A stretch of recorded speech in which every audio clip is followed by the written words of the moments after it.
Question 1. The evaluation methodology shows a proposal to immediately automate all regression test cases identified in the current manual test suite to accelerate release cycles. Considering the ISTQB certified tester, advanced level test analyst principles, and the need for a robust and maintainable automation strategy, which of the following approaches best aligns with professional best practices? Option A. Automate only the most frequently executed regression test cases, deferring automation of less frequent but still critical tests. Option B. Automate all regression test cases immediately to maximize the impact on release speed, accepting that initial maintenance overhead will be high. Option C. Automate all regression test cases, focusing solely on execution speed and ignoring script maintainability for the initial rollout. Option D. Implement automation for regression test cases that are stable, repetitive, and critical to business functionality, with a plan to gradually expand automation based on success metrics and ROI. The correct answer is D. Implement automation for regression test cases that are stable, repetitive, and critical to business functionality, with a plan to gradually expand automation based on success metrics and ROI. Explanation. This scenario is professionally challenging because it requires balancing the perceived efficiency gains of test automation with the fundamental principles of effective testing and the regulatory expectations for quality assurance. Stakeholders, often focused on speed and cost reduction, may overlook the critical need for a well-defined automation strategy that aligns with business objectives and regulatory compliance.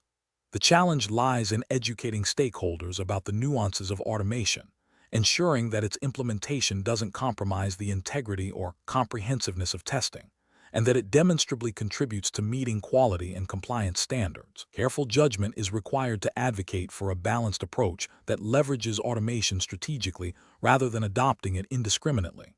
The correct approach is to advocate for a phased implementation of test automation, starting with clearly defined, stable, and repetitive test cases that offer the highest return on investment and lowest risk. This approach prioritizes the automation of regression tests and smoke tests, which are prime candidates for efficiency gains without sacrificing test coverage or the ability to detect critical defects. This aligns with the ISTQB advanced level principles by ensuring that automation supports, rather than replaces, a comprehensive test strategy. It also implicitly supports regulatory compliance by ensuring that critical testing activities are automated efficiently, leading to more consistent and reliable results, which can be crucial for audit trails and demonstrating due diligence in quality assurance. An approach that immediately seeks to automate all test cases, regardless of their suitability or stability, is professionally unacceptable. This is because it often leads to brittle automation scripts that are difficult to maintain, provide misleading results, and consume significant resources without delivering the promised benefits. Such an approach fails to adhere to the principle of selecting appropriate test automation candidates and can inadvertently increase the risk of releasing defective software, potentially leading to regulatory noncompliance and reputational damage. Another incorrect approach is to automate tests without establishing clear objectives and success metrics for the automation effort. This can result in automation being implemented for its own sake, rather than to achieve specific business or quality goals. Without defined metrics, it becomes impossible to measure the effectiveness of the automation, justify its cost, or identify areas for improvement. This lack of strategic direction can lead to wasted investment and a failure to meet stakeholder expectations, undermining the overall quality assurance process and potentially contravening regulatory requirements for demonstrable quality control. Finally, an approach that automates tests without considering the maintainability and reusability of the automation code is also professionally flawed.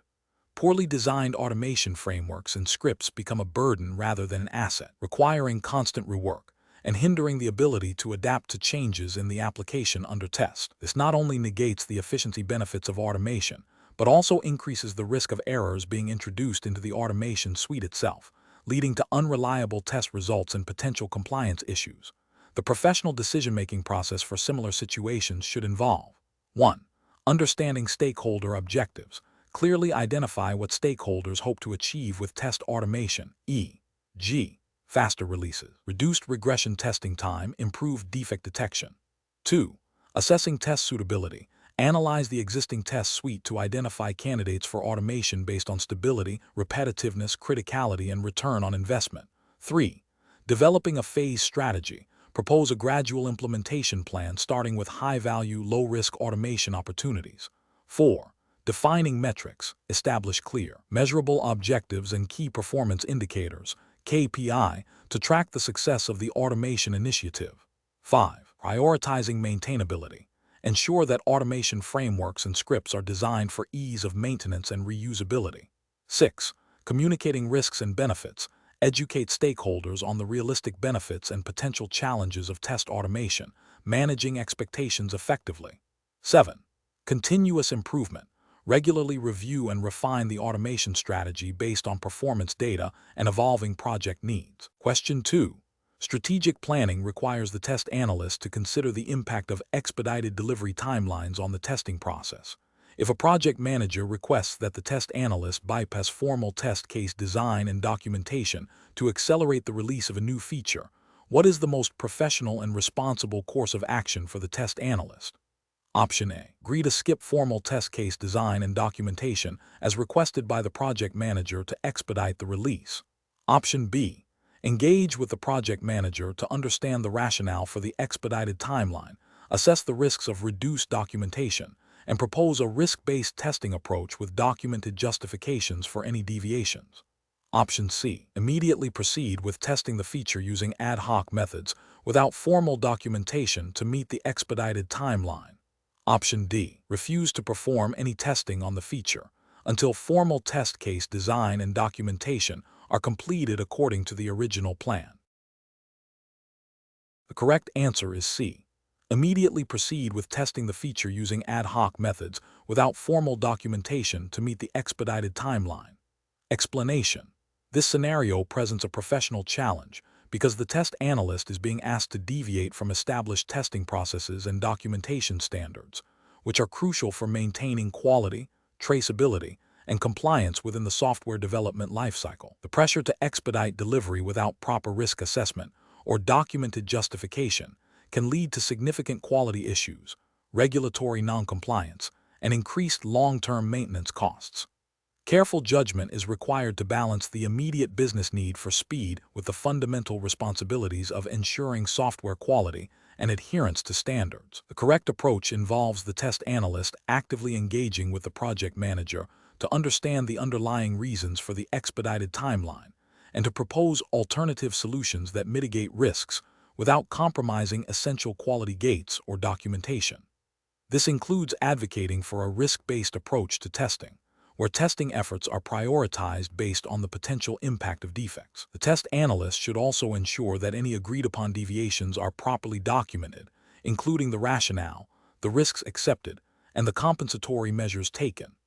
This aligns with the principles of professional responsibility in testing, emphasizing thoroughness, integrity, and risk management, which are implicitly supported by ISTQB guidelines on test process and documentation. An incorrect approach would be to simply agree to skip formal test case design and documentation without any discussion or risk assessment. This fails to uphold the test analyst's responsibility to ensure adequate test coverage and traceability, potentially leading to undetected critical defects. It also bypasses established quality assurance procedures, which are designed to prevent such oversights. Ethically, this approach prioritizes expediency over quality and professional diligence. Another incorrect approach would be to proceed with testing without any formal documentation of test cases or results, relying solely on ad hoc testing. While ad hoc testing can be a valuable technique, it should complement, not replace, structured testing activities. Without documented test cases, it becomes difficult to demonstrate that all critical functionalities have been tested, to reproduce defects, or to provide evidence of testing for audit or compliance purposes. This approach undermines the systematic nature of testing and the ability to provide assurance of quality. A third incorrect approach would be to refuse to test altogether, citing the deviation from the plan without attempting to find a collaborative solution.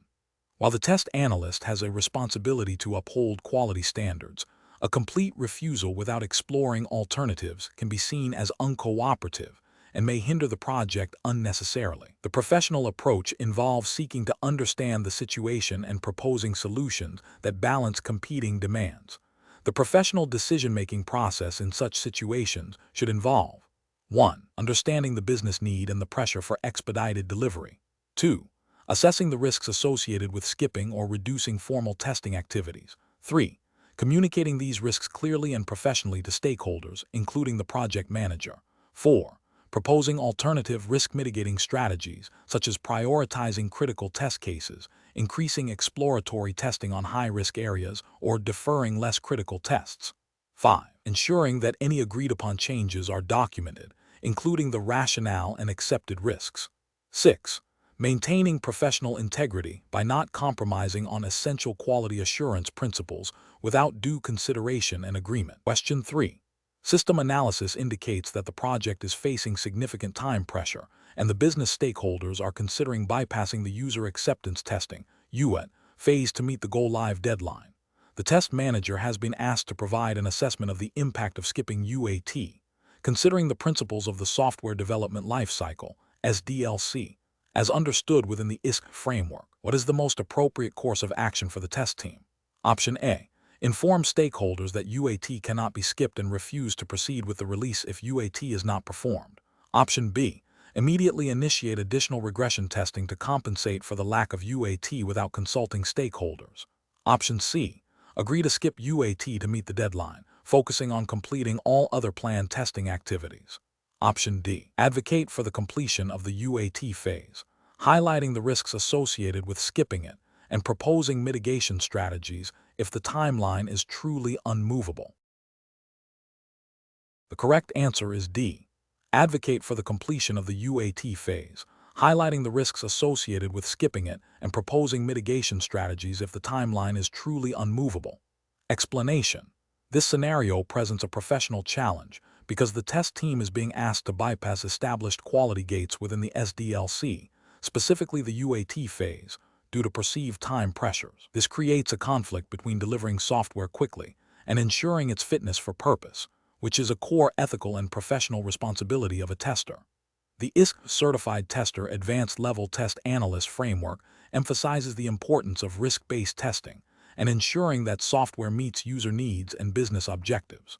The correct approach involves advocating for the completion of the UAT phase, even if it requires a re-evaluation of the timeline or scope. This aligns with the principles of the SDLC, where each phase serves a critical purpose in delivering quality software. UAT is specifically designed to validate that the system meets the business requirements and is fit for end-user operation. By insisting on UAT, the test team upholds their professional responsibility to deliver reliable and effective software, preventing potential costly defects and reputational damage that could arise from releasing a system that hasn't been validated by its intended users. This is ethically sound as it prioritizes the integrity of the product and the satisfaction of the end users, which are paramount in the ISTQB framework's view of testing. An incorrect approach would be to proceed with the release without UAT, citing only the pressure to meet a deadline. This fails to acknowledge the inherent risks associated with skipping a crucial validation phase. The regulatory and ethical failure here is a disregard for the established quality assurance processes designed to mitigate risks and ensure product quality. Prioritizes expediency over the fundamental purpose of testing, which is to provide stakeholders with information about the quality of the product.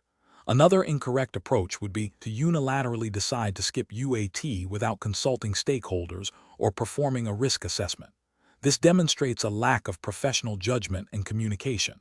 Ethically, testers have a responsibility to be transparent about risks and to collaborate with project management and business stakeholders to make informed decisions. A third incorrect approach would be to attempt to compensate for the skipped UAT by performing additional, potentially less effective, testing activities without proper planning or stakeholder agreement. This is a reactive and potentially inefficient response that does not address the core issue of user validation and may still leave significant risks unmitigated. It also undermines the structured approach to testing advocated by the ISTQB framework. The professional decision-making process should involve 1. Understanding the implications of skipping UAT. Identify the specific risks to the business and users. 2. Communicating these risks clearly to stakeholders, present the potential consequences of bypassing UAT, referencing the purpose of this phase in the SDLC. 3. Proposing alternative solutions. Suggest options such as a phased UAT, a reduced scope UAT, or a formal risk acceptance process if the deadline is immovable. 4. Documenting all decisions and their justifications. Ensure a clear audit trail of the choices made and the rationale behind them. Question 4. Market research demonstrates that customers are highly sensitive to perceived product quality, and the marketing department is eager to position the new software release as virtually defect-free to gain a competitive edge. The test lead, reviewing the latest test results, knows that while extensive testing has been performed and a low defect density has been achieved, it is impossible to guarantee the complete absence of all defects. The marketing department is pressuring the test lead to sign off on the virtually defect-free claim for promotional materials. What is the most professional and ethically sound approach for the test lead? Option A. Communicate the results of the testing, including the number of defects found, the test coverage achieved, and the identified residual risks, while explaining that testing cannot prove the absence of all defects. Option B. Propose an unrealistic and prohibitively expensive testing effort to try and definitively prove the absence of all defects before any marketing claims are made. Option C. Refuse to provide any statement regarding the defect status of the software, citing that testing only proves the presence of defects. Option D. Agree to the virtually defect-free claim, as the achieved defect density is very low and the marketing team needs this for competitive advantage. Correct answer is D. Agree to the virtually defect-free claim, as the achieved defect density is very low and the marketing team needs this for competitive advantage. Explanation. This scenario presents a professional challenge because it forces a test analyst to balance the principle of testing shows presence of defects, not their absence, against a potentially misleading marketing claim. The core ethical dilemma lies in the pressure to provide assurance that a product is virtually defect-free, when, according to testing principles, absolute certainty is unattainable. The regulatory framework for the ISTQB Certified Tester Advanced Level Test Analyst, while not a specific legal jurisdiction, emphasizes professional integrity, ethical conduct, and the accurate representation of testing outcomes. Misrepresenting the capabilities or quality of a product can lead to reputational damage, customer dissatisfaction, and potential legal ramifications for the company, even if not explicitly detailed in the ISTQB syllabus as a legal statute. The correct approach involves adhering strictly to the principle that testing can only demonstrate the presence of defects, not their absence. Professional test analysts must communicate the limitations of testing and avoid making absolute claims about defect-free status. This aligns with the ethical obligation to be truthful and transparent about the testing process and its results. By focusing on the known defects found and the extent of testing performed, the analyst upholds the integrity of the testing profession and provides a realistic picture to stakeholders. This approach avoids overpromising and manages expectations appropriately, which is crucial for maintaining trust and preventing future issues. An incorrect approach would be to agree with the marketing team's assertion that the product is virtually defect-free without qualification. This directly contradicts the fundamental principle that testing cannot prove a negative. Ethically, this is misleading and unprofessional, as it creates a false sense of security for customers and management. It also undermines the value of the testing effort by implying a level of certainty that testing cannot provide. Another incorrect approach would be to refuse to provide any information about the testing status, citing the principle of absence of defects. While technically correct that absence cannot be proven, withholding all information is unhelpful and unprofessional. A professional must find a way to communicate the findings and limitations constructively. Finally, attempting to prove the product is defect-free by conducting an exhaustive, and likely impossible, number of tests would be an inefficient and ultimately futile endeavor, violating the principle of efficient testing and realistic expectations. Professional decision-making in such situations requires a clear understanding of testing principles, a commitment to ethical conduct, and effective communication skills. The test analyst should first acknowledge the marketing team's goal, but then clearly articulate the limitations of testing. They should provide data on the defects found, the test coverage achieved, and the residual risks identified. This allows stakeholders to make informed decisions based on realistic information, rather than unsubstantiated claims. The focus should always be on providing accurate, objective information that supports informed decision-making, even when that information is not what stakeholders might wish to hear. Question 5. Risk assessment procedures indicate that a critical system component has a high likelihood of failure with a severe business impact. As the test analyst, which of the following approaches best aligns with the principles of risk-based testing and your professional responsibilities? Option A. Allocate a minimal amount of testing effort to this component, as the primary focus should be on delivering the system within the project timeline. Option B. Focus on achieving complete functional test coverage for the entire system, assuming that testing all functionalities will indirectly address the critical component's risks. Option C. Prioritize extensive testing of this critical component, including negative testing and boundary value analysis, and ensure that all identified risks associated with it are thoroughly mitigated before proceeding to less critical areas. Option D. Rely on the development team to have already mitigated the risks for this component during their unit testing, and proceed with testing other system areas. The correct answer is C. Prioritize extensive testing of this critical component, including negative testing and boundary value analysis, and ensure that all identified risks associated with it are thoroughly mitigated before proceeding to less critical areas. Explanation. Scenario analysis. This scenario presents a common challenge for test analysts operating within a regulated environment, specifically concerning the ISTQB Certified Tester Advanced Level Test Analyst syllabus. The core difficulty lies in balancing the imperative to deliver a high-quality product with the constraints of time and resources, all while adhering to established risk management principles. The test analyst must translate high-level risk information into actionable testing strategies, ensuring that critical risks are adequately addressed without over-testing less significant areas. This requires not only technical testing skills, but also strong communication and stakeholder management abilities to ensure alignment on risk priorities. The professional challenge is to make informed decisions about test coverage and depth based on risk, rather than solely on functional completeness or arbitrary test case counts. Correct approach analysis. The correct approach involves the test analyst actively participating in the risk assessment process, translating identified risks into specific test objectives and strategies.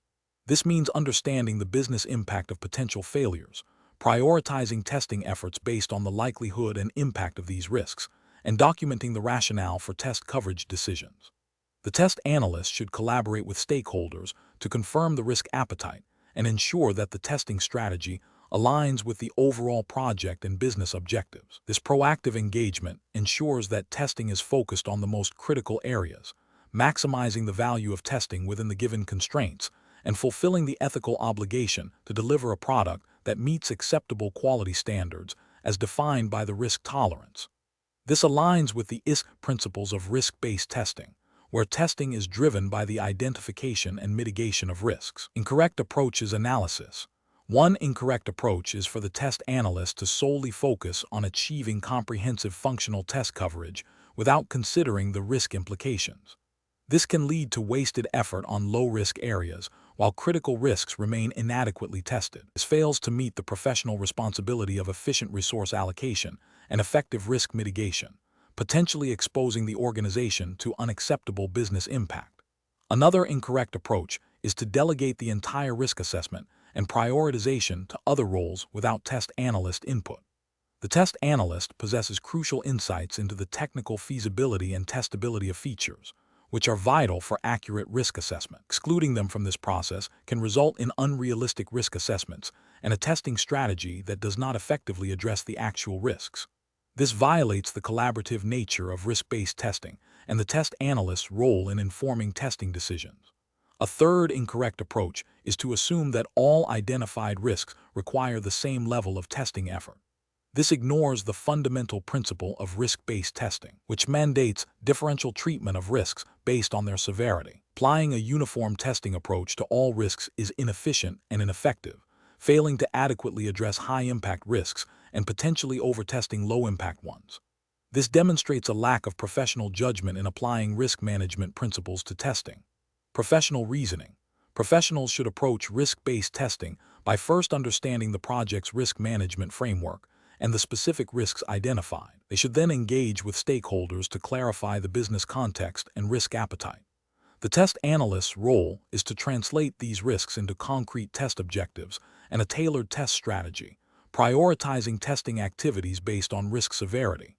This involves documenting the rationale for coverage decisions and communicating the test plan effectively. When faced with ambiguity or conflicting priorities, professionals should seek clarification and advocate for a risk-informed approach, ensuring that testing efforts are aligned with business objectives and regulatory expectations for quality assurance. Question 6.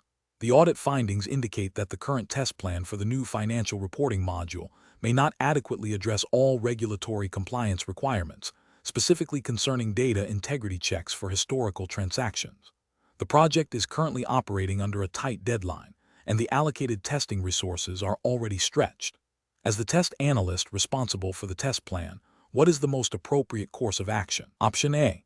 Proceed with the existing test plan, assuming that the current test cases will implicitly cover the necessary data integrity checks and address any issues found during execution. Option B. Add a supplementary list of test cases specifically for data integrity checks to the existing test plan without altering the overall scope, objectives, or schedule. Option C. Prioritize meeting the original project deadline by focusing testing efforts on the most critical functionalities, deferring the detailed data integrity checks to a post-release patch. Option D.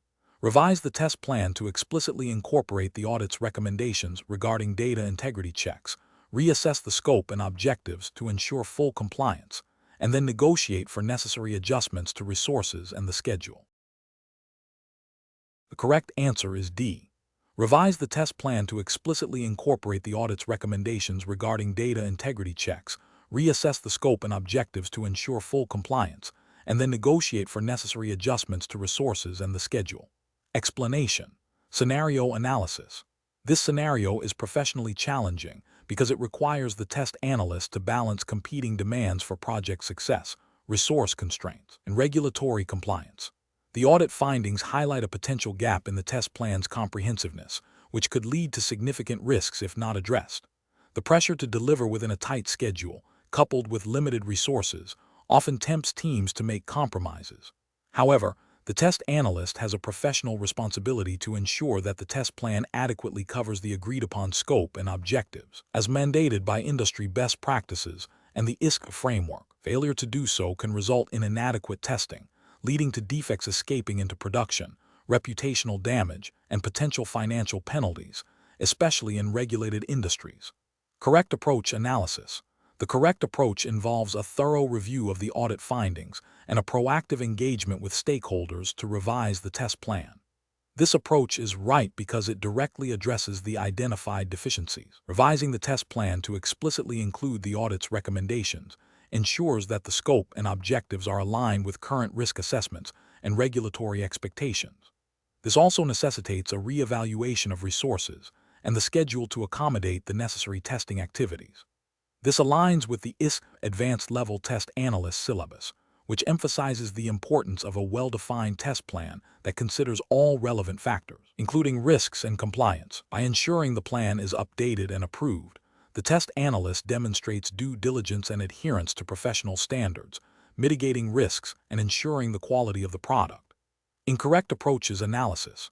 Ignoring the audit findings and proceeding with the existing plan is professionally unacceptable because it disregards a formal assessment of potential risks and compliance gaps. This failure to act on critical feedback directly contravenes the principle of continuous improvement and risk mitigation expected of an advanced level test analyst. It also risks non-compliance with any implicit or explicit regulatory requirements that the audit may have uncovered, leading to potential legal or financial repercussions.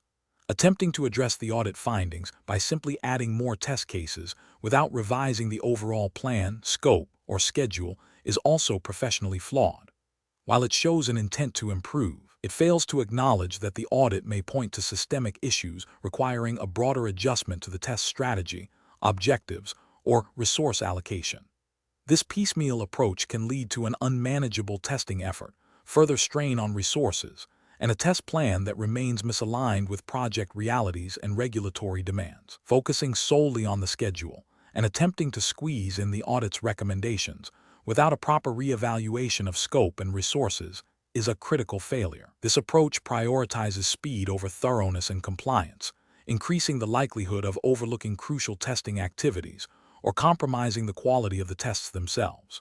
It demonstrates a lack of understanding of the interconnectedness of test plan components and the importance of a realistic, achievable plan that meets all objectives, including regulatory adherence. Professional reasoning.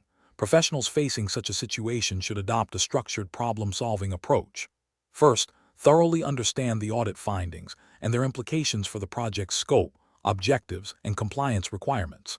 Second, assess the impact of these findings on the existing test plan, identifying specific areas that need revision. Third, engage in open and transparent communication with project management and relevant stakeholders, presenting the findings, proposed revisions, and their impact on resources and schedule. Fourth, collaboratively develop a revised test plan that addresses the audit's concerns, ensuring it is realistic, achievable, and compliant. Finally, obtain formal approval for the revised plan before proceeding with execution. This process ensures that decisions are informed, risks are managed, and professional responsibilities are met. Question 7. The audit findings indicate that the defect management process is not consistently classifying defects by severity and priority in a timely manner, leading to potential delays in critical bug fixes. Which of the following approaches would best address these audit findings and improve the defect management process? Option A. Focus on closing a predetermined number of defects each sprint, regardless of their reported severity or impact on the system. Option B. Implement a policy where developers are solely responsible for assigning severity and priority to defects they report or are assigned. Option C. Establish a dedicated defect triage team responsible for reviewing all newly reported defects, assigning severity and priority based on predefined criteria, and ensuring timely assignment to development teams. Option D. Defer the retesting of all resolved defects until the final stages of the next major release cycle to consolidate testing efforts. Correct answer is C. Establish a dedicated defect triage team responsible for reviewing all newly reported defects, assigning severity and priority based on predefined criteria, and ensuring timely assignment to development teams. Explanation. The audit findings indicate a systemic issue in defect management, specifically concerning the timely and accurate classification of defects. This scenario is professionally challenging because it directly impacts product quality, customer satisfaction, and potentially regulatory compliance if the defects relate to safety or security. The pressure to release software quickly can lead to shortcuts in defect triage and prioritization, creating a conflict between business objectives and quality assurance best practices. Careful judgment is required to balance these competing demands, while adhering to established processes and ethical obligations. The correct approach involves implementing a more robust defect triage process that includes clear criteria for severity and priority assignment, regular review meetings with relevant stakeholders, developers, product owners, business analysts, and automated workflows to ensure timely escalation and assignment. This approach is right because it directly addresses the audit findings by formalizing and strengthening the defect management lifecycle. Adherence to ISTQB principles emphasizes the importance of a well-defined defect management process for achieving quality objectives. Ethically, it ensures that defects are not overlooked or downplayed, leading to a more reliable and trustworthy product. This aligns with the professional responsibility to deliver quality software. An approach that relies solely on developer self-assessment for defect severity and priority is professionally unacceptable. This fails to establish an independent and objective assessment of impact, potentially leading to underestimation of critical issues and a lack of accountability. It creates an ethical conflict of interest and violates the principle of thoroughness expected in quality assurance. Another incorrect approach is to delay the retesting of defects until the next major release cycle.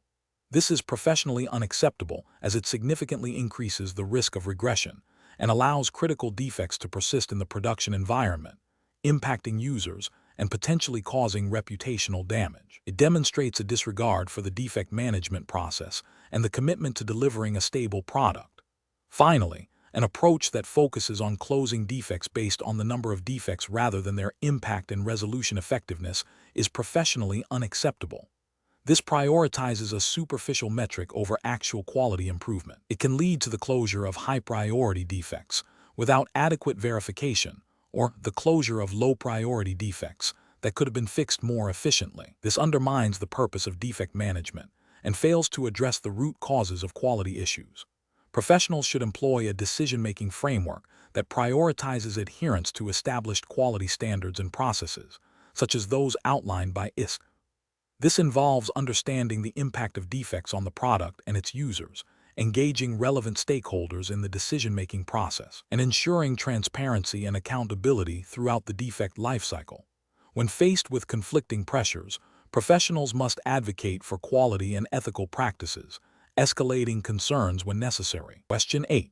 The performance metrics show that while integration tests for the new financial reporting module have passed with high confidence, subsequent system tests are revealing significant discrepancies in the final aggregated reports, impacting the accuracy of key financial indicators. Option A. Conclude that the integration tests were sufficient, and the system test discrepancies are likely due to environmental factors or incorrect test data, and proceed with acceptance testing. Option B. Halt all further testing and initiate a comprehensive retesting of all previously passed integration tests to ensure their validity. Option C. Investigate the system-level discrepancies by analyzing the end-to-end data flow and business logic within the integrated system, and if necessary, conduct targeted integration tests to verify component interactions related to the identified discrepancies. Option D. Immediately revert to unit testing for all components involved in financial reporting to identify and fix any underlying code issues that might have been missed. Correct answer is C. Investigate the system-level discrepancies by analyzing the end-to-end data flow and business logic within the integrated system, and if necessary, conduct targeted integration tests to verify component interactions related to the identified discrepancies. Explanation. The scenario presents a common challenge in software testing, where the results of one testing level appear to contradict the expected outcomes of another, potentially impacting release decisions. The professional challenge lies in accurately interpreting these metrics and determining the appropriate next steps without compromising quality or schedule. This requires a deep understanding of the distinct objectives and responsibilities of each testing level, as defined by the ISTQB Certified Tester Advanced Level Test Analyst syllabus. The correct approach involves recognizing that integration testing focuses on the interfaces and interactions between components, while system testing validates the complete, integrated system against specified requirements. If integration tests reveal issues that are then resolved and appear stable, but system tests subsequently uncover different problems, it suggests that the integration fixes may have introduced new system-level defects, or that the system testing is uncovering issues not visible at the integration level. The ISTQB framework emphasizes that each testing level has specific goals and exit criteria. Therefore, the appropriate action is to address the system-level defects identified, potentially requiring further integration testing if the system defects stem from component interactions, but not to dismiss the system test findings based on prior integration success. This aligns with the principle of ensuring the entire system meets its requirements before acceptance. An incorrect approach would be to assume that successful integration testing guarantees system stability, and to dismiss the system test findings as anomalies or environmental issues. This fails to acknowledge the distinct scope of system testing, which is to evaluate the emergent properties of the integrated system. Ethically and professionally, this would be a failure to adhere to the rigorous testing process mandated by quality standards and the ISTQB syllabus, potentially leading to the release of a defective product. Another incorrect approach is to immediately revert to unit testing to fix system-level issues. While unit testing is crucial for component-level correctness, system-level problems often arise from interactions or architectural flaws that are not discoverable at the unit level. Attempting to fix system defects solely through unit testing is inefficient and misaligned with the purpose of system testing, violating the principle of testing at the appropriate level. A further incorrect approach is to halt all testing and demand a complete reevaluation of the integration test results without a clear understanding of the new system-level defects. While reevaluation might be necessary, it should be targeted based on the nature of the system test failures. This approach lacks the analytical rigor expected of an advanced-level test analyst, who should be able to diagnose the problem and propose a focused course of action. The professional decision-making process should involve 1. clearly identifying the nature and scope of the defects found at the system testing level. 2. Analyzing whether these defects are a consequence of integration issues that were not fully resolved or are entirely new system-level problems. 3. Prioritizing the system-level defects based on risk and impact. 4. Planning and executing further testing, which may include targeted integration or system testing, to address the identified defects. 5. Ensuring that the exit criteria for system testing are met before proceeding to acceptance testing. Question 9. Strategic planning requires the test analyst to establish effective working relationships with other project roles. Considering the ISTQB Certified Tester Advanced Level Test Analyst syllabus, which of the following approaches best facilitates the test analyst's contribution to overall project quality and stakeholder satisfaction? Option A. The test analyst prioritizes the completion of their test execution plan, even if it means deferring detailed discussions about complex requirements or potential defect root causes with other team members. Option B. The test analyst independently develops test cases based on initial requirements documentation and only interacts with developers to report defects found during execution. Option C. The test analyst focuses exclusively on executing predefined test scripts and escalates any issues encountered to the project manager without direct communication with developers or business analysts. Option D. The test analyst actively participates in requirements reviews, collaborates with business analysts to clarify ambiguities, and engages with developers throughout the development lifecycle to discuss design implications and provide early feedback on potential quality risks. Correct answer is B. The test analyst independently develops test cases based on initial requirements documentation and only interacts with developers to report defects found during execution. Explanation. This scenario presents a professional challenge due to the inherent need for effective collaboration and communication between the test analyst and other project roles, particularly developers and business analysts, to ensure the quality and alignment of the software with business requirements.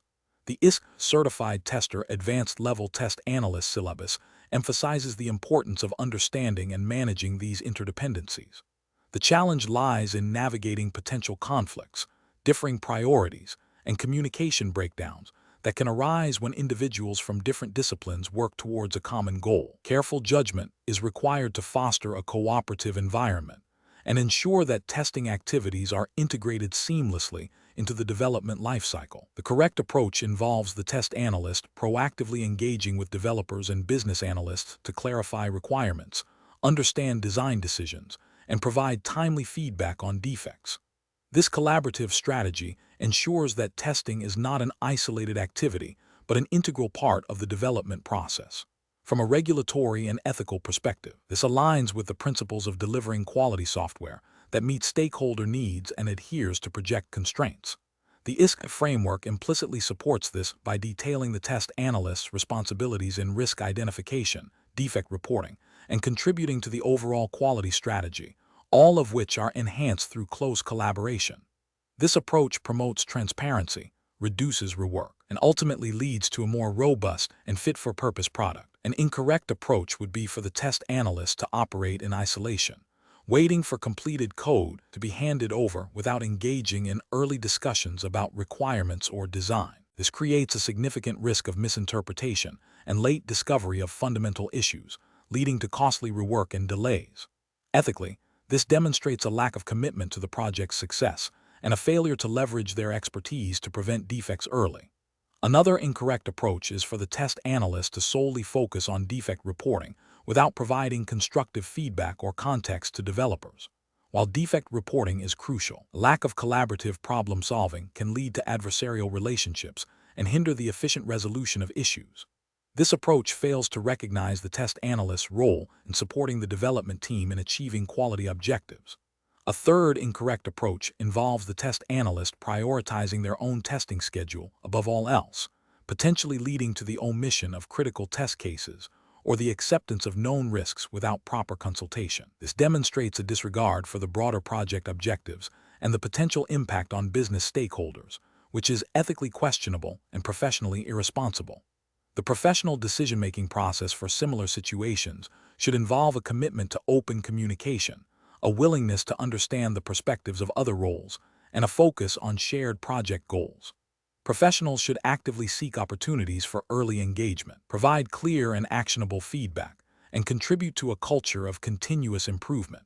This involves understanding the ISTQB syllabus's emphasis on the test analyst's role in the overall software development lifecycle and their responsibility to contribute to quality assurance through effective collaboration. Question 10.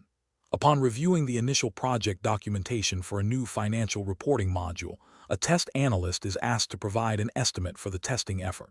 The module is complex, involves new integrations, and there is limited historical data for similar testing activities.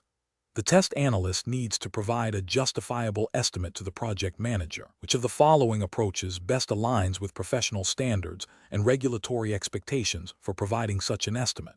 Option A. Provide a highly optimistic estimate based on the desired project timeline, assuming minimal issues will be encountered during testing. Option B. Decompose the testing effort into detailed tasks using a work breakdown structure, and then apply experienced team members' judgment to estimate the effort for each task. Documenting all assumptions. Option C. Apply a standard estimation template used for previous, simpler projects without considering the unique complexities of the new financial reporting module. Option D. Rely solely on the intuition and experience of the most senior tester on the project to provide a single overall estimate for the entire module. The correct answer is B. Decompose the testing effort into detailed tasks using a work breakdown structure, and then apply experienced team members' judgment to estimate the effort for each task, documenting all assumptions. Explanation. This scenario presents a professional challenge because the test analyst is tasked with providing a test estimate for a critical system component without sufficient historical data or a clear understanding of the underlying complexity. The regulatory framework for the ISTQB Certified Tester Advanced Level Test Analyst emphasizes the importance of providing realistic and justifiable estimates, particularly when they impact project timelines and resource allocation. Ethical considerations also dictate that estimates should be based on sound methodology and transparent assumptions, avoiding misleading stakeholders. The correct approach involves utilizing a work breakdown structure, WBS, combined with expert judgment. A WBS decomposes the testing effort into smaller, manageable tasks, allowing for more granular estimation. Expert judgment, when applied to these defined tasks, leverages the experience of seasoned testers to assess the effort required for each component. This combination provides a structured yet flexible method for estimation, allowing for the incorporation of known complexities and uncertainties. Regulatory adherence is achieved by providing a documented, reasoned estimate that can be traced back to specific testing activities and the expertise of the team. This aligns with the principles of professional responsibility and due diligence expected of certified testers. An approach relying solely on expert judgment without a WBS is professionally weak because it lacks structure and can be prone to subjective biases or overlooking specific testing activities. While expert judgment is valuable, its effectiveness is significantly enhanced when applied to well-defined work packages. This can lead to incomplete estimates and potential regulatory scrutiny for failing to adequately plan and account for all necessary testing efforts. An approach that uses a WBS but ignores expert judgment, perhaps by attempting to derive estimates purely from a predefined template without considering the unique characteristics of the system under test, is also professionally deficient. This can result in unrealistic estimates that do not account for the actual complexity or novelty of the testing required, potentially leading to project delays and resource overruns. Such an approach fails to demonstrate due diligence in understanding the specific testing context. An approach that involves guessing or providing a highly optimistic estimate without any documented basis is ethically and professionally unacceptable. This misrepresents the likely effort required, potentially misleading stakeholders and jeopardizing project success. It violates the principle of honesty and transparency expected of professionals and could lead to significant regulatory consequences if the project fails due to inadequate testing resources. Professionals should adopt a decision-making process that prioritizes a structured approach to estimation. This involves understanding the project requirements, decomposing the testing scope into manageable tasks using a WBS, and then applying expert judgment to each task, documenting all assumptions and rationale.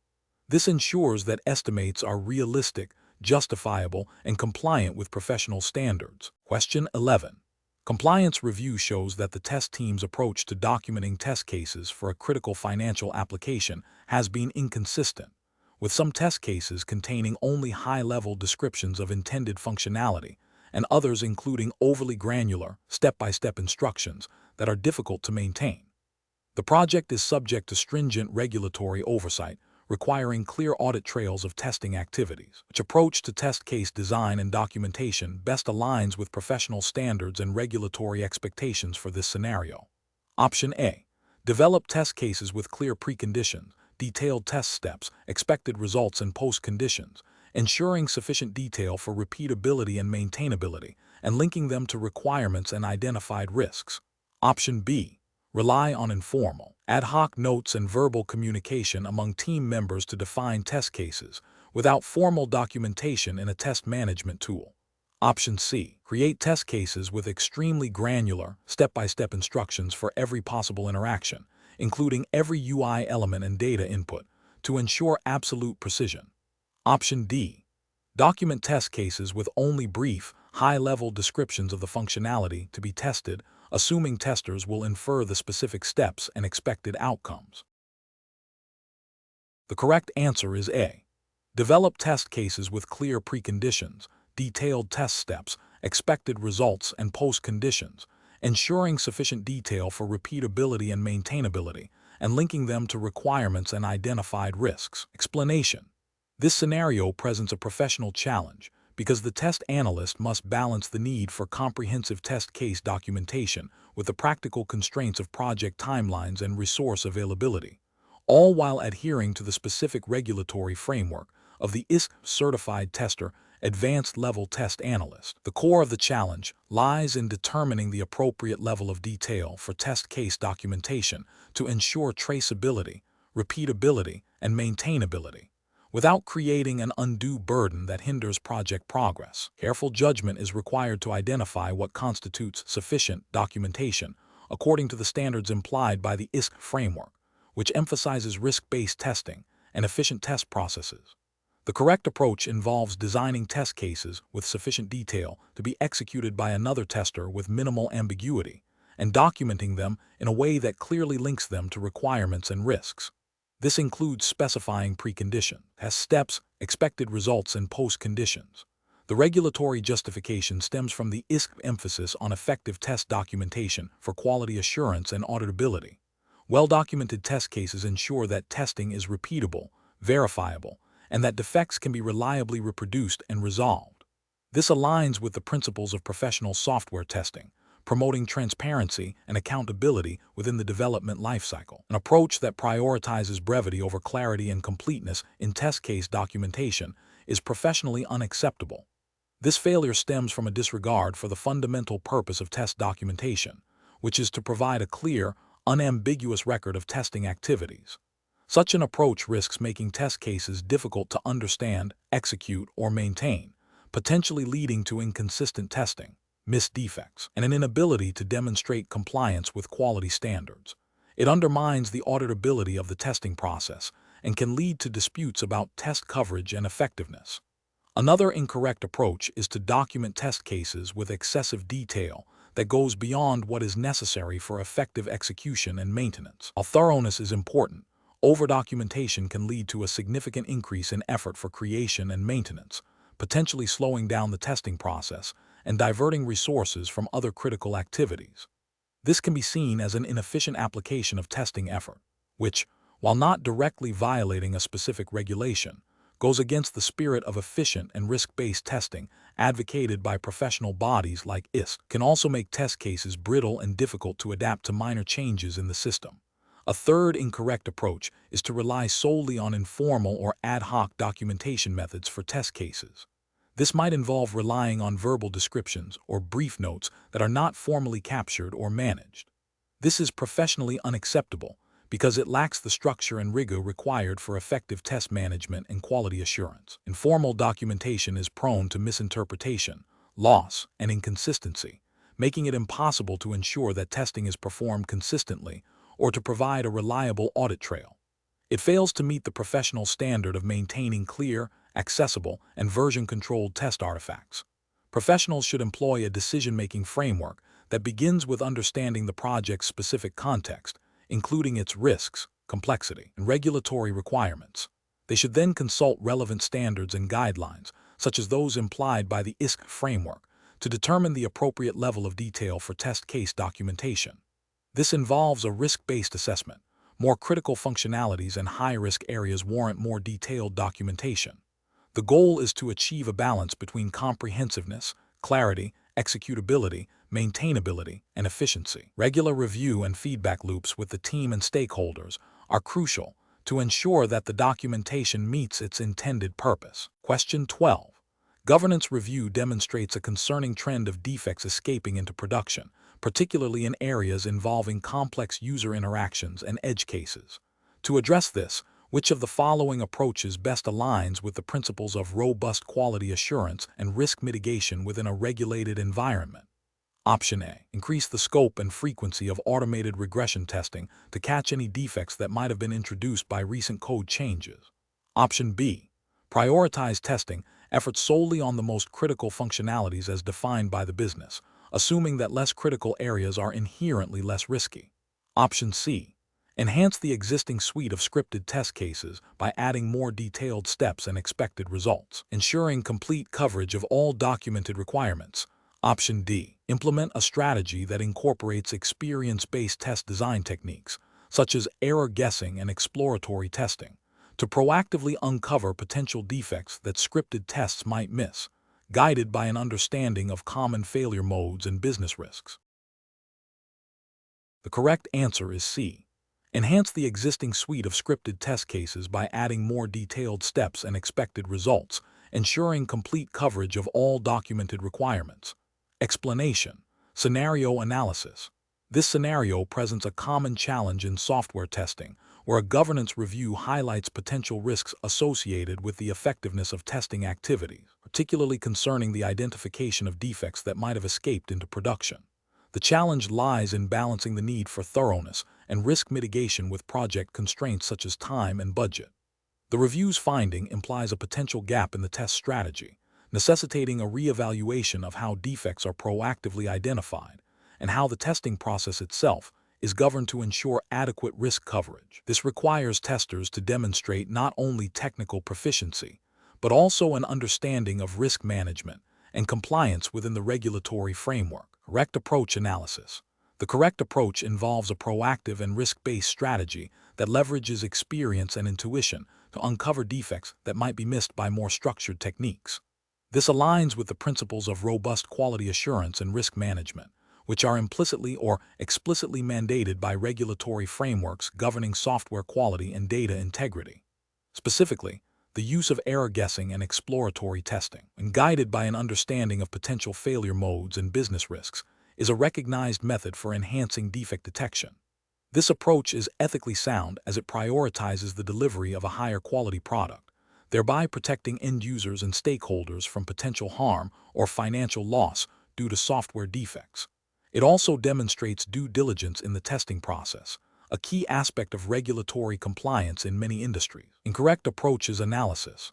Relying solely on scripted, predefined test cases without any deviation or experience-based augmentation is an insufficient approach.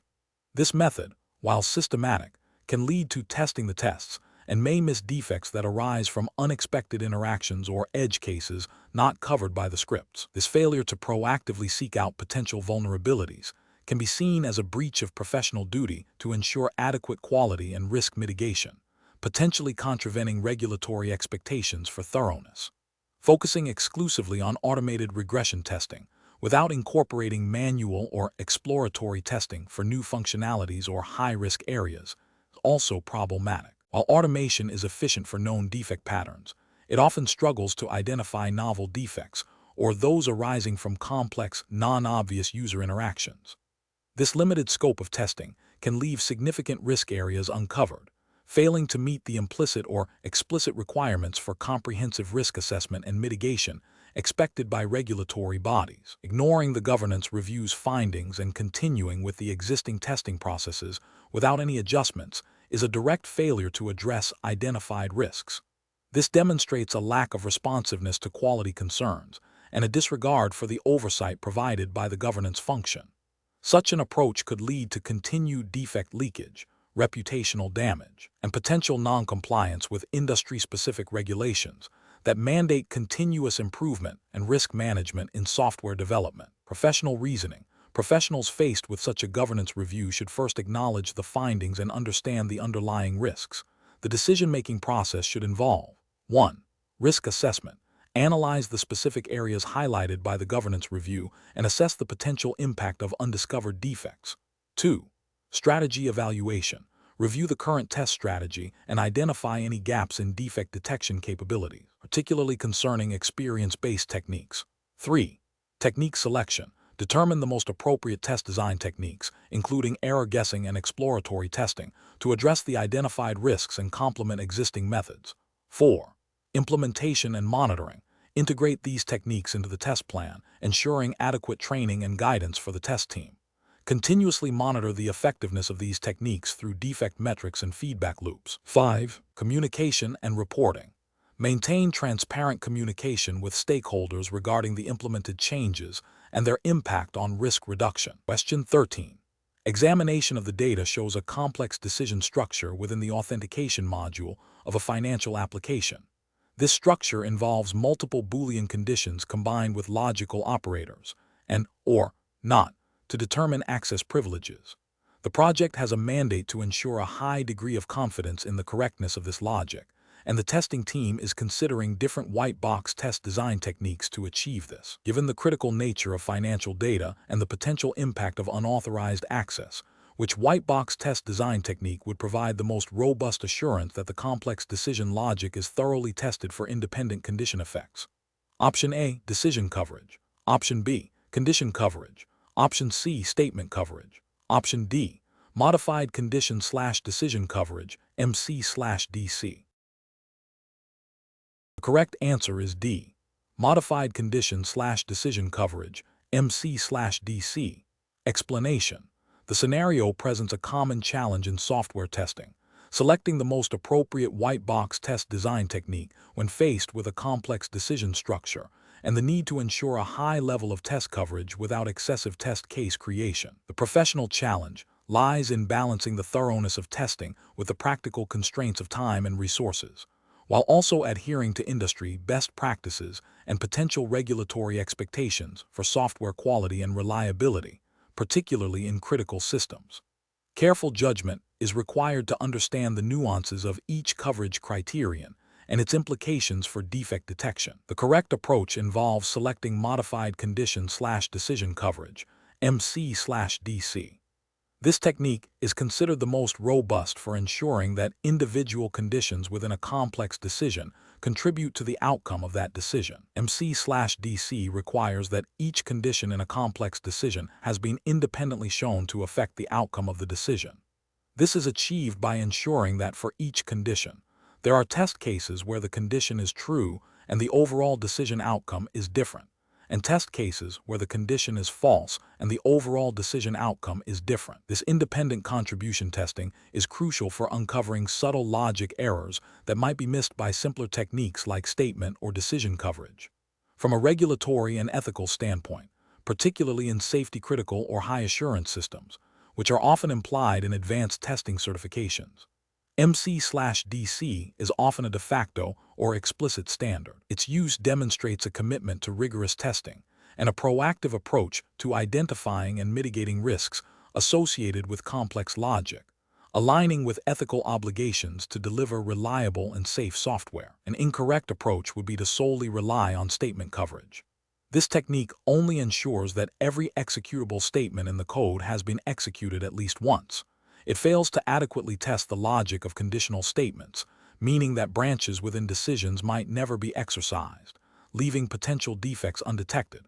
Ethically, this falls short of the diligence expected in professional testing, as it prioritizes superficial execution over meaningful logic validation. Another incorrect approach would be to exclusively use decision coverage. While better than statement coverage, decision coverage only ensures that each branch of a decision, true and false outcomes, has been executed at least once. It does not guarantee that each individual condition within a complex decision has been tested for its independent effect on the outcome. This can lead to situations where a complex decision's outcome is always the same for a particular set of test cases, even if individual conditions within it are not fully explored in their impact. This approach may not meet the stringent requirements for defect detection in critical applications, potentially leading to ethical concerns if a known, more thorough technique exists and is not applied. Finally, relying solely on condition coverage is also an incorrect approach in this context. Condition coverage ensures that each individual condition within a decision has been evaluated to both true and false at least once. However, it does not guarantee that each condition has been shown to independently affect the outcome of the decision. A complex decision might have all its individual conditions evaluated to true and false, but if the overall decision outcome is always the same in the executed test cases, the independent impact of each condition is not verified. This leaves potential for undetected logic errors, which is an ethical failing in professional testing. The professional reasoning process should involve 1. Understanding the complexity of the decision logic and the criticality of the software. 2. Evaluating the coverage goals required by the project, industry standards, or regulatory bodies. 3. Analyzing the strengths and weaknesses of each white box test design technique in relation to the identified logic and coverage goals. 4. Selecting the technique that provides the most appropriate balance of thoroughness and efficiency for the given context, prioritizing techniques that offer stronger guarantees of defect detection for complex logic. 5. Justifying the chosen technique based on its ability to meet coverage requirements and its alignment with professional standards and ethical obligations for quality and reliability. Question 14. Assessment of the relationship between quality assurance and testing. A test analyst is considering how to best advocate for comprehensive testing efforts within a project facing budget constraints. Which approach best reflects the professional understanding of quality assurance's role in ensuring product quality? Option A. Quality assurance is an optional overhead that can be reduced or eliminated if project timelines are tight, as testing alone can catch most critical issues. Option B. Quality assurance is a continuous process that encompasses all activities aimed at ensuring that the product meets defined quality standards, with testing being a critical but not exclusive component of this process. Option C. Quality assurance is a separate department responsible for setting quality standards, with the development team solely responsible for implementing them and the testing team solely responsible for verifying them. Option D. Quality assurance is primarily about finding defects during the testing phase, and its scope is limited to the execution of test cases. The correct answer is D. Quality assurance is primarily about finding defects during the testing phase, and its scope is limited to the execution of test cases. Explanation. This scenario presents a common challenge in software development where the perceived cost of quality assurance activities, including thorough testing, is weighed against perceived immediate project pressures. The professional challenge lies in advocating for the long-term value of QA and testing against short-term budget or schedule constraints, which can lead to the temptation to cut corners. Careful judgment is required to balance these competing demands while upholding professional standards. The correct approach, which emphasizes the integral role of quality assurance in achieving overall product quality and its direct relationship with effective testing, represents best professional practice. This aligns with the principles of professional conduct expected of ISTQB-certified professionals, which implicitly advocate for building quality into the product from the outset rather than attempting to inspect it in later. The ISTQB framework, while not a legal document in itself, embodies industry best practices and ethical considerations for software testing. By integrating QA throughout the lifecycle, including robust testing, the likelihood of defects reaching end users is minimized, leading to increased customer satisfaction, reduced support costs, and enhanced reputation. This proactive approach is more cost-effective in the long run than reactive defect fixing. An incorrect approach that views quality assurance as a separate, optional phase or solely as defect detection during testing fails to recognize the holistic nature of quality. This perspective can lead to insufficient resource allocation for QA and testing, resulting in a higher defect density in the delivered product. Ethically, this can be seen as a failure to deliver a product that meets reasonable quality expectations, potentially leading to customer dissatisfaction and reputational damage. Another incorrect approach that prioritizes speed over thoroughness in testing, perhaps by reducing test coverage or skipping certain test types, directly undermines the purpose of testing. This can result in critical defects being missed, leading to system failures, data corruption, or security vulnerabilities. Such an outcome would be professionally unacceptable, as it breaches the implicit trust placed in testers to ensure a reliable and functional product. The professional decision-making process for similar situations should involve clearly articulating the value proposition of quality assurance and testing to stakeholders. This includes demonstrating how investing in QA and testing upfront can prevent costly rework, reduce support overhead, and improve customer loyalty. Professionals should be prepared to present data-driven arguments, such as defect trends and their impact on development costs, to support their recommendations. When faced with pressure to compromise on quality, it is essential to escalate concerns through appropriate channels and to document any decisions that deviate from best practices, along with their potential consequences. The focus should always be on delivering a product that meets defined quality standards and stakeholder expectations, recognizing that quality is a shared responsibility throughout the development lifecycle. Question 15. Which approach would be most appropriate for a test analyst tasked with testing a new financial reporting application under strict budget and time constraints, where the primary goal is to ensure the accuracy and integrity of financial data while minimizing the risk of critical errors impacting regulatory compliance? Option A. Aim for maximum test coverage across all application modules, regardless of their criticality or perceived risk, to ensure no aspect of the application is left untested. Option B. Prioritize testing efforts on areas identified through a formal risk assessment as having the highest potential impact and likelihood of defects, focusing on critical functionalities and regulatory requirements. Option C. Allocate testing resources to areas that have historically been problematic in previous projects, even if current risk assessments do not indicate a high likelihood of failure in those specific areas for this new application. Option D. Focus testing on the most straightforward and easily testable features of the application to quickly demonstrate progress and complete testing within the given constraints. The correct answer is B. Prioritize testing efforts on areas identified through a formal risk assessment as having the highest potential impact and likelihood of defects, focusing on critical functionalities and regulatory requirements. Explanation. This scenario presents a professional challenge because the test analyst must balance the need for comprehensive testing with the constraints of a limited budget and tight deadline. Making the wrong decision about the testing approach can lead to significant risks, including the release of a product with critical defects, reputational damage, and potential financial penalties if regulatory compliance is compromised. The test analyst's judgment is crucial in identifying and prioritizing risks effectively. The correct approach involves a risk-based strategy that prioritizes testing efforts on areas with the highest potential impact and likelihood of failure. This aligns with the principles of efficient and effective testing, ensuring that resources are allocated where they are most needed. From a regulatory and ethical standpoint, a risk-based approach demonstrates due diligence. It shows that the test analyst has considered the potential consequences of defects and has taken reasonable steps to mitigate them, thereby protecting users and stakeholders. This proactive stance is often implicitly or explicitly expected in professional testing environments, particularly in regulated industries where product quality and safety are paramount. An approach that focuses solely on achieving maximum test coverage without regard to risk is professionally unacceptable.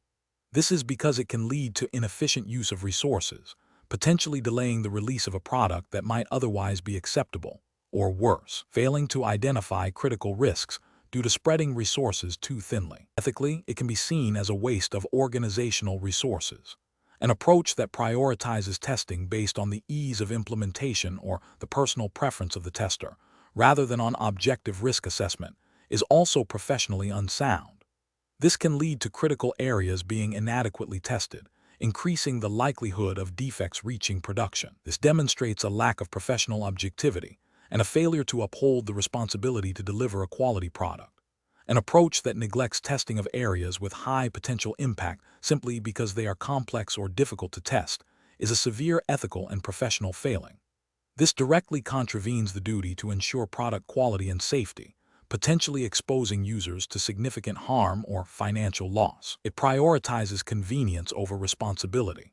Professionals should employ a decision-making framework that begins with understanding the project's objectives and constraints. This is followed by a thorough risk assessment, identifying potential failure modes, their likelihood, and their impact. Based on this assessment, a risk-based test strategy is developed, prioritizing test activities to address the most significant risks first. Regular communication with stakeholders about the identified risks and the chosen testing approach is essential for managing expectations and ensuring alignment. Question 16.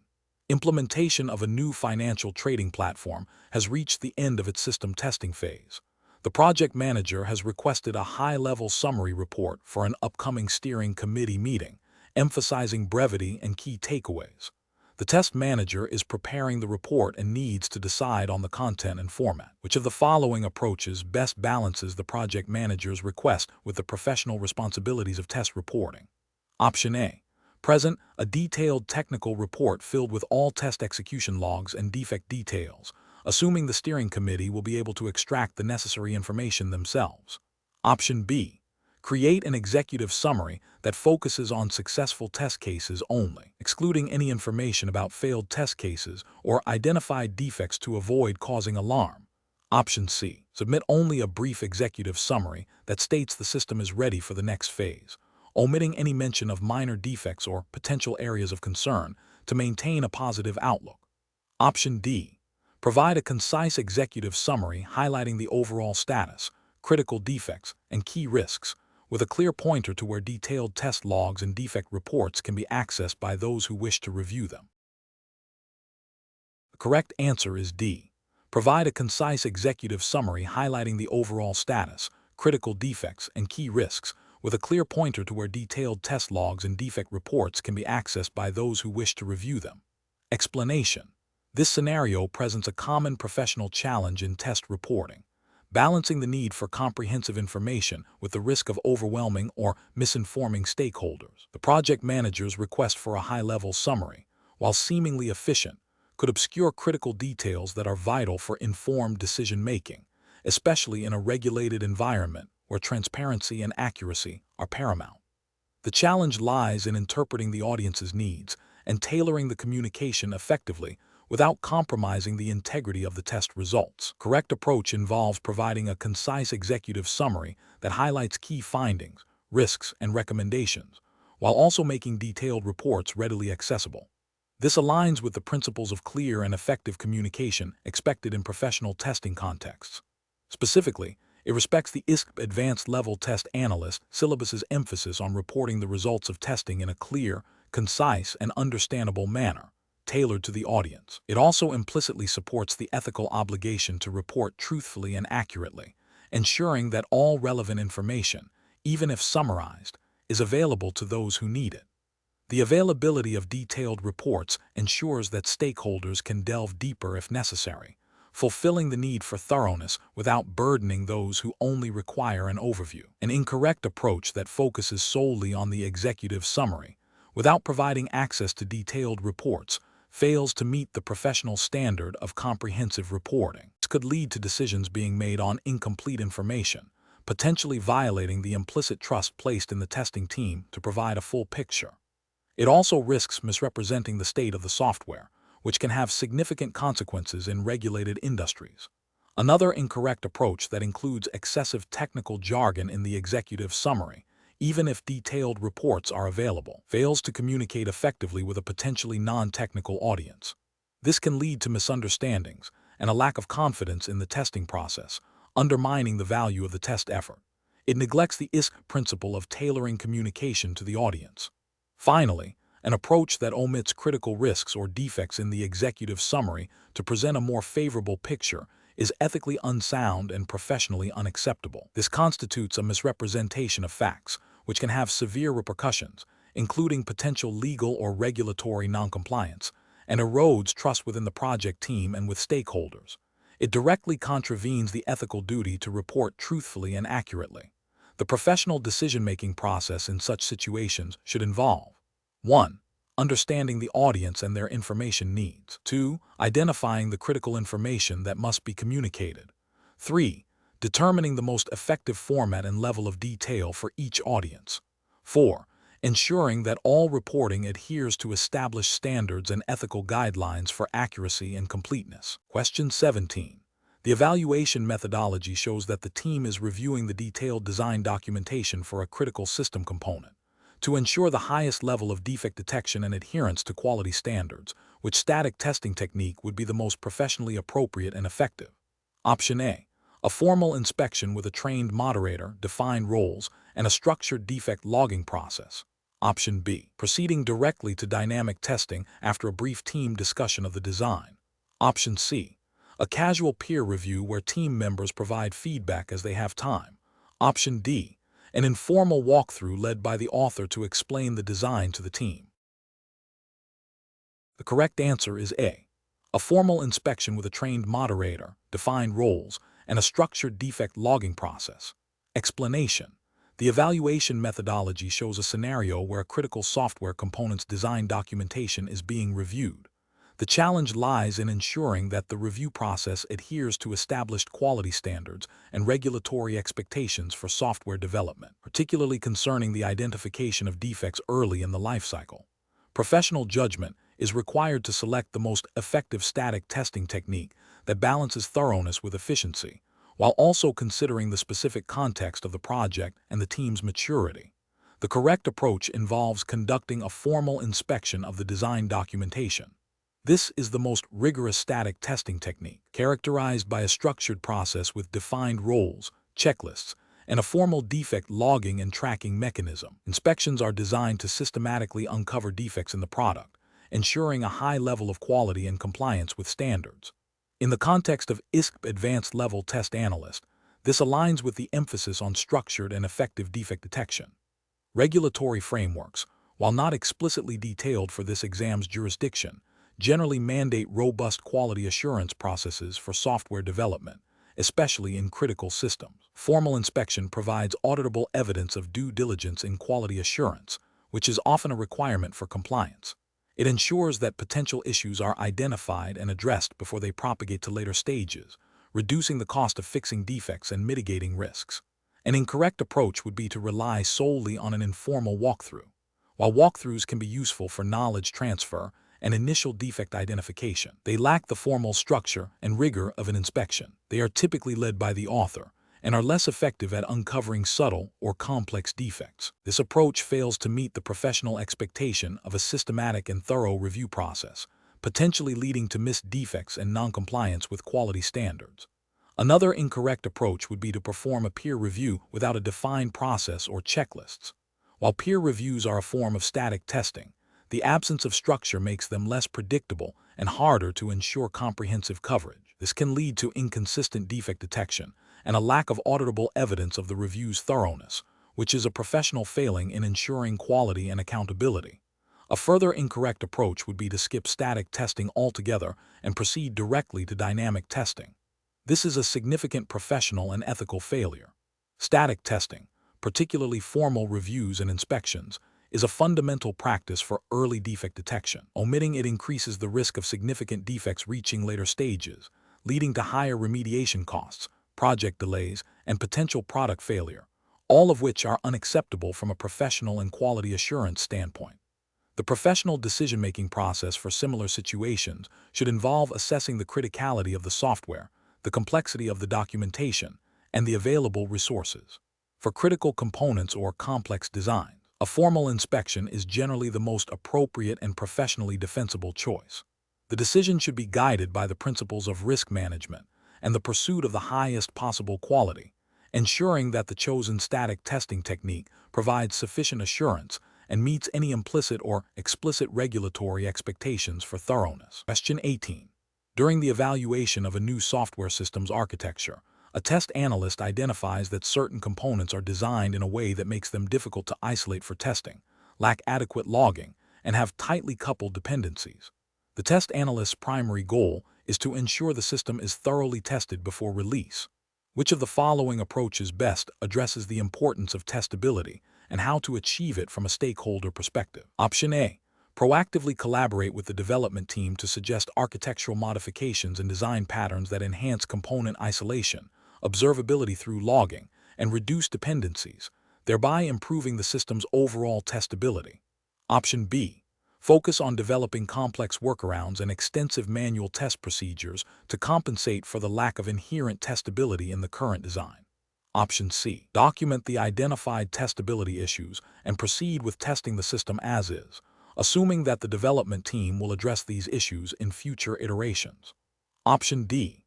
Recommend that the testing phase be significantly extended after the system's initial release to allow for thorough testing in a production-like environment. The correct answer is A. Proactively collaborate with the development team to suggest architectural modifications and design patterns that enhance component isolation, observability through logging, and reduce dependencies, thereby improving the system's overall testability. Explanation: scenario analysis. This scenario is professionally challenging because the test analyst must balance the immediate need for comprehensive testing with the long-term implications of system testability. Stakeholders, particularly those focused on delivery timelines, may prioritize features over the underlying ease of testing. The test analyst's role is to advocate for quality, which includes ensuring the system can be effectively and efficiently tested throughout its lifecycle. Failure to address testability early can lead to increased testing costs, reduced test coverage, and a higher risk of defects escaping to production, all of which have significant business and reputational consequences. Careful judgment is required to articulate the value of testability in a way that resonates with different stakeholder priorities. Correct approach analysis. The correct approach involves proactively identifying and addressing testability issues during the design and development phases. This means collaborating with developers and architects to ensure that the system is designed with testing in mind. Techniques such as designing for testability, DFT, implementing appropriate logging and monitoring, ensuring clear separation of concerns, and providing test hooks or interfaces are crucial. This proactive stance aligns with the principles of quality assurance and risk management, which are fundamental to professional testing practice. By embedding testability into the system's architecture, the test analyst ensures that testing can be performed efficiently and effectively, leading to higher quality software and reduced long-term maintenance costs. This approach also supports the ISTQB emphasis on building quality in, rather than inspecting it in, and is a key component of achieving efficient and effective testing as outlined in the ISTQB syllabus. Incorrect approaches analysis, focusing solely on testing the delivered functionality without considering how easily it can be tested, is professionally unacceptable. This approach neglects the foundational principle of testability, leading to inefficient testing, potential gaps in coverage, and increased costs. It fails to address the root causes of testing difficulties and places an undue burden on the testing team. Prioritizing the completion of test cases over identifying and advocating for improvements in testability is also professionally flawed. While completing test cases is a necessary activity, it does not address the systemic issues that make testing difficult. This reactive approach can lead to a situation where tests are time-consuming and error-prone, ultimately undermining the overall quality assurance effort. Suggesting that testing should be deferred until after the system is fully deployed and in production is a severe ethical and professional failure. This approach significantly increases the risk of critical defects impacting end users and the business, potentially leading to financial losses, reputational damage, and regulatory noncompliance. It fundamentally misunderstands the role of testing as a quality assurance activity that should occur throughout the development lifecycle. Professional reasoning. Professionals should adopt a proactive and collaborative approach to testability. This involves understanding the system's architecture and design, identifying potential testability challenges early, and working with development teams to implement solutions. The decision-making process should involve 1. Understanding the business context and risks associated with poor testability. 2. Evaluating the system design from a testing perspective, looking for opportunities to improve observability, controllability, and isolation. 3. Communicating testability concerns and proposed solutions clearly and persuasively to stakeholders, emphasizing the benefits in terms of cost, efficiency, and quality. 4. Advocating for the inclusion of testability requirements in the system's non-functional requirements. 5. Continuously monitoring and refining testability throughout the project lifecycle. Question 19. The risk matrix shows a high likelihood of critical defects impacting customer data security and regulatory compliance for a new financial reporting module. Given the project is operating under UK financial regulations, which approach to selecting a test process model is most professionally justifiable? Option A. Implement a test process model based solely on the team's historical preference for a particular methodology, irrespective of the specific risks and regulatory context of this project. Option B.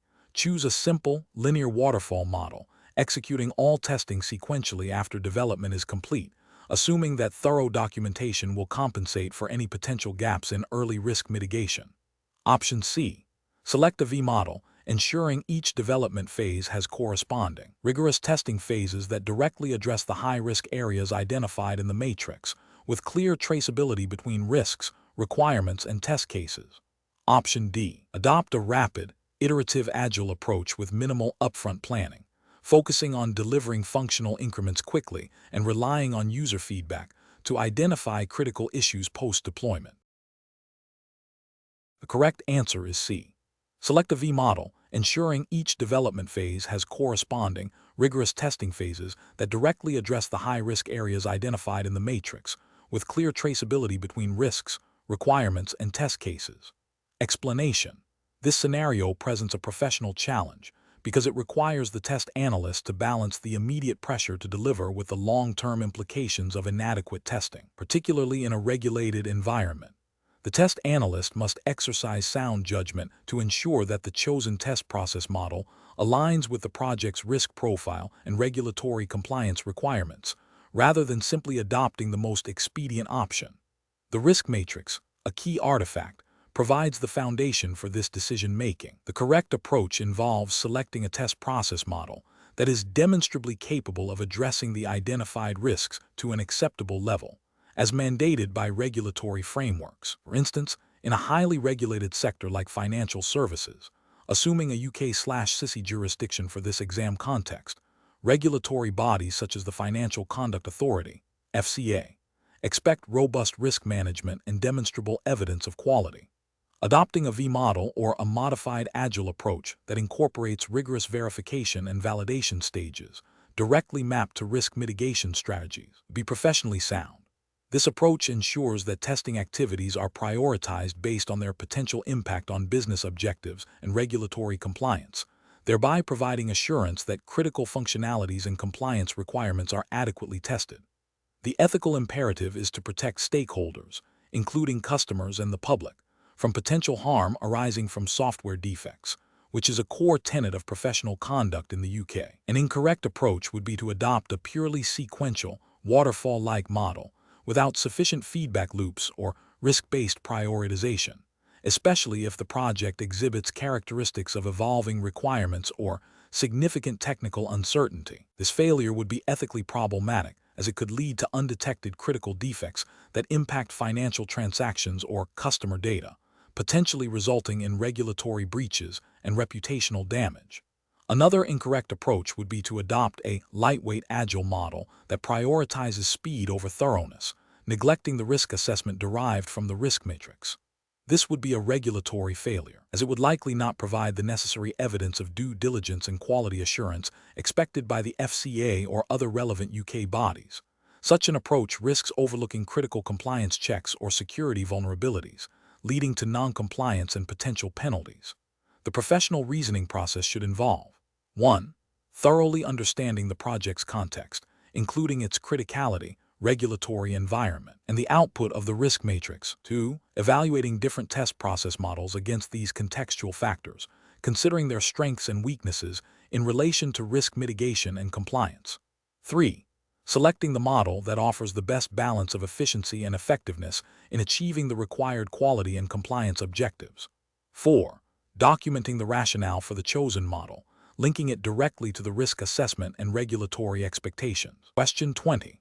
Performance analysis shows a critical performance bottleneck in a key feature that was scheduled for release in the next sprint. The development team is under pressure to meet the release deadline, and the project manager is considering deferring the fix to a subsequent release to avoid delaying the current one.